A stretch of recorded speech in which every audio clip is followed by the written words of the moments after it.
पहली बार इसकी नए सिरे से कसौटी बनाई जा रही है। ऐसा पहली बार हो रहा है और ये बिना किसी पार्टी से कोई बातचीत किए। आप गौर कीजिएगा, पिछले महीने चुनाव आयोग ने कहा कि हमने देश भर के राजनीतिक दलों से विशेष कंसल्टेशन शुरू किया है। नए चुनाव आयुक्त के आने के बाद उन्होंने कहा कोई 4000 जगह पे हमने वार्ता की है पार्टियों से। उन्होंने 18 बिंदु का एजेंडा रिलीज किया कि हम इन इन चीजों पर चुनाव सुधार कर रहे हैं। उन सब में इसका कहीं कोई जिक्र नहीं है। एक महीना पहले तक चुनाव आयोग देश भर की पार्टियों से बात कर रहा है, कह रहा है हमें ये चीजें करनी है और इसमें इसका कोई जिक्र नहीं है। और ये महत्वपूर्ण बात है कि केवल बिहार के लिए नहीं, आपने ध्यान से देखा होगा, उन्होंने कहा बिहार में पहले होगा, उसके बाद पूरे देश में होगा। देश की किसी भी राजनीतिक दल से चर्चा किए बगैर इतना बड़ा कदम उठाना, जो कि देश के चुनावी इतिहास में कभी नहीं हुआ है, ये बहुत ही ऐसा एक प्रस्ताव है जो कि शंका को जन्म देता है। यहां चुनाव आयोग की नीयत पर सवाल उठाना मेरा काम नहीं है, मैं केवल बता रहा हूं कि कितनी अनहोनी चीज इस वक्त की जा रही है। इसके कानूनी पक्ष को देखिए। भारत ने ब्रिटेन के चुनाव की पद्धति अपनाई, जिसमें सरकार का, चुनाव आयोग का, चुनाव अधिकारियों की जिम्मेवारी है कि वो सभी नागरिकों को वोटर लिस्ट में शामिल करें। अमेरिका में बिल्कुल दूसरी पद्धति है। अमेरिका में वोटर की जिम्मेवारी होती है कि वो जाके इलेक्शन के ऑफिस में साबित करे कि मैं वोटर बनना चाहता हूं, मेरे को रजिस्टर कर लीजिए। वहां के 2/3 लोग रजिस्टर होते हैं, 1/3 लोग हमेशा रह जाते हैं। भारत ने हमारी अपनी परिस्थिति के लिए ठीक किया कि सरकार की जिम्मेवारी है कि हर वोटर को एनलिस्ट किया जाए।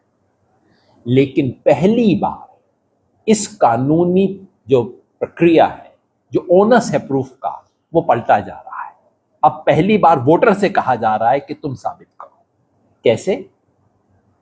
चुनाव आयोग ये कह रहा है कि रिवीजन होगा, हर आपके घर पे कोई व्यक्ति आएगा और आपसे ये कहा जाएगा कि यदि 2003 की लिस्ट में आपका नाम था, वोटर लिस्ट में, तब तो ठीक है, तब आपका नाम शामिल हो जाएगा। लेकिन अगर नहीं था तो आपको साबित करना पड़ेगा कि आप भारत के नागरिक हैं। अब देखिए, बिहार में इस वक्त अंदाजन 7.5 करोड़ वोटर हैं।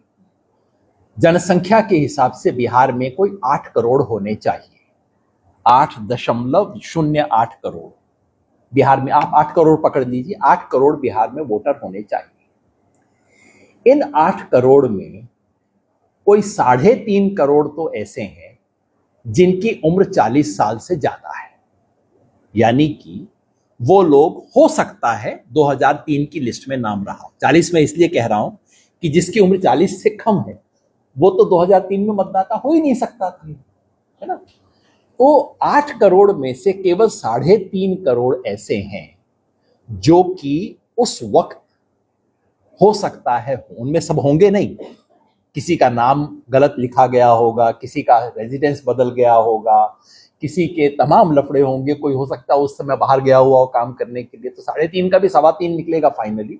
अब 3.5 पकड़ लीजिए। 3.5 ऐसे हैं जिनके पास ये संभावना है कि वो घुमा फिरा के दिखा देंगे, देखो मेरा नाम था, शामिल कर दो। 4.5 करोड़ लोग बिहार में ऐसे हैं जिनकी आयु 18 से 40 वर्ष के बीच में। अब देखिए इन लोगों के साथ क्या होगा। इनमें से जो लोग 39-40 वर्ष के हैं, उनको कहा जाएगा, या कोई व्यक्ति जिसका उम्र 40 से फालतू है लेकिन जिसका नाम किसी भी कारण से 2003 की लिस्ट में नहीं था या जो ढूंढ नहीं पाया है, उसको कहा जाएगा कि तुम अपने जन्म का प्रमाण पत्र दो, हो सकता है वो निकाल लें। उसको कहा जाएगा तुम साबित करो, और लिस्ट में 8-10 दिए गए हैं लेकिन प्रभावी 3 है जिनका है। नंबर 1, या तो आप अपना जन्म का प्रमाण पत्र दीजिए, या आप school leaving certificate, high school का सर्टिफिकेट दीजिए, या फिर आप अपना जाति प्रमाण पत्र दीजिए। बाकी जो है वो बिहार में किसी के पास नहीं। पासपोर्ट लेके आइए, आप अपना सरकारी नौकरी आपके पास है तो उसका लेके आइए, पैन कार्ड और ये सब, ये सब पे लागू नहीं होता। 3 बड़ी चीजें हैं जो आप साबित कर सकते हैं। तो अगर आप 40 वर्ष से ऊपर हैं, जैसे मैंने कहा 20-25 लाख ऐसे केस निकल आएंगे, 40 वर्ष के ऊपर है, 39-40 की उम्र के हैं, तो आपको अपना साबित करना पड़ेगा। ठीक है, ये हो गया। उसके बाद 4 करोड़ लोग ऐसे हैं, ये मैं बता देता हूं, 85% ये जो बच गए ना, ये 4.76 करोड़ लोग हैं बिहार में जो कि 40 वर्ष की ऊपर के। उनमें से 85% ऐसे हैं, मतलब आप फिर मोटा समझ लीजिए 4 करोड़। 4 करोड़ ऐसे हैं जो कि 20 और 40 के बीच के हैं। इनको प्रमाण देना पड़ेगा, अपना नहीं, अपने मां या पिता का प्रमाण देना पड़ेगा। मां पिता का प्रमाण, या तो आप उनका बर्थ सर्टिफिकेट लाइए, या उनका कास्ट सर्टिफिकेट लाइए, या उनका स्कूल लिविंग सर्टिफिकेट लाइए।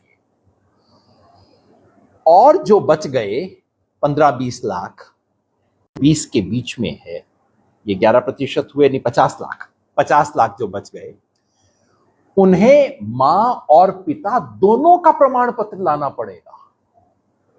केवल मां या पिता का नहीं, मां का भी और पिता का भी, दोनों का प्रमाण पत्र लाना पड़ेगा, या तो स्कूल लिविंग सर्टिफिकेट, या बर्थ सर्टिफिकेट, या कास्ट सर्टिफिकेट।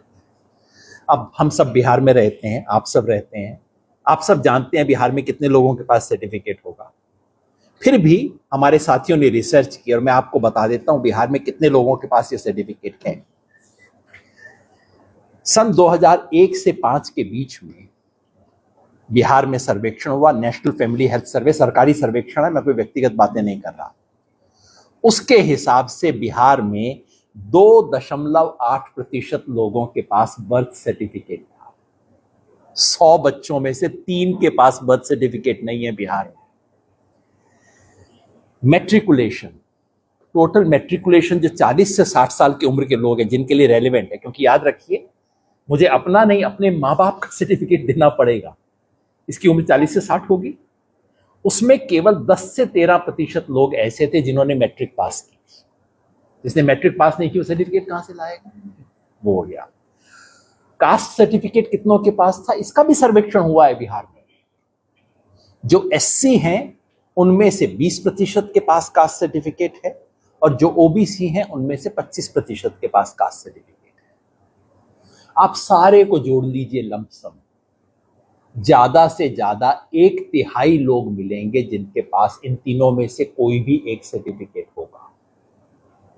अब आप बताइए, 4.5 पौने 5 करोड़ लोगों को साबित करना होगा कि उनके पास, कि वो, उन्हें एक एफिडेविट देना पड़ेगा, एफिडेविट के साथ में इनमें से कोई एक सर्टिफिकेट अटैच करना होगा, और सिर्फ 1/3 के पास होने की गुंजाइश है।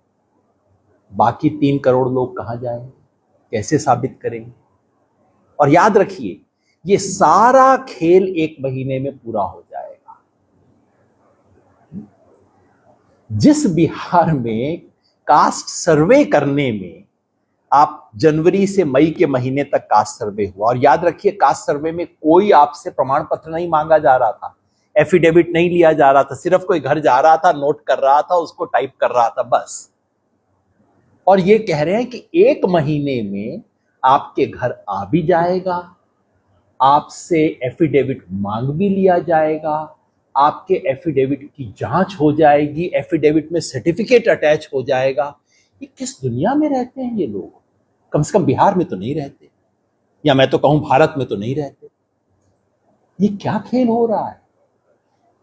ये खेल है तमाम ऐसे लोगों को वोटर लिस्ट से बाहर करने का, जो गरीब हैं, जो हाशियाग्रस्त समुदाय के लोग हैं।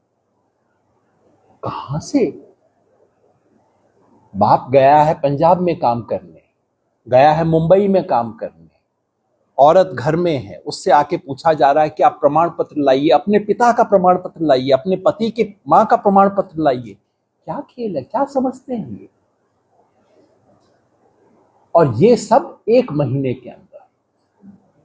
इसलिए मैं आपको ये कहना चाहता हूं, आपने बहुत अच्छा किया सवाल पूछा। बिहार में 88% लोगों के पास आधार कार्ड है, लेकिन आधार कार्ड मान्य नहीं होगा इसमें, एपिक कार्ड मान्य नहीं होगा इसमें। तो जो 2 चीज लोगों के पास हैं वो मान्य नहीं होंगी, उसके अलावा हर चीज मान्य होगी। आप समझिए खेल क्या है। जिस आधार कार्ड को लेके पता नहीं लोग अपनी गुदड़ी के अंदर रख के और पता नहीं कैसे संभाल संभाल के रखते हैं, वो मान्य नहीं है इसके अंदर। आप समझिए क्या खेल हो रहा है इस वक्त ये, और पूरे देश को जानने की जरूरत है। ये डिसएनफ्रेंचाइजमेंट का अभियान है, लोगों को मताधिकार से वंचित करने का अभियान है, इस देश के इतिहास का सबसे बड़ा अभियान है। इसलिए पूरे देश की जनता को इस सवाल पर खड़े होना होगा। ये एक तकनीकी सवाल तो है ही, हमें सवाल पूछना होगा कि अचानक 22 साल के बाद आपको इंटेंसिव रिवीजन कैसे याद आ गया? 22 साल के बाद। अच्छा, आपको लगता था बिहार में कुछ विशेष गड़बड़ है, हमें ठीक जांच करवानी है, तो भैया अभी 3 महीना पहले आपने समरी रिवीजन करवाया, दिसंबर जनवरी ये महीना था, आपने उस वक्त क्यों नहीं करवा लिया? पूरे आपके पास समय था।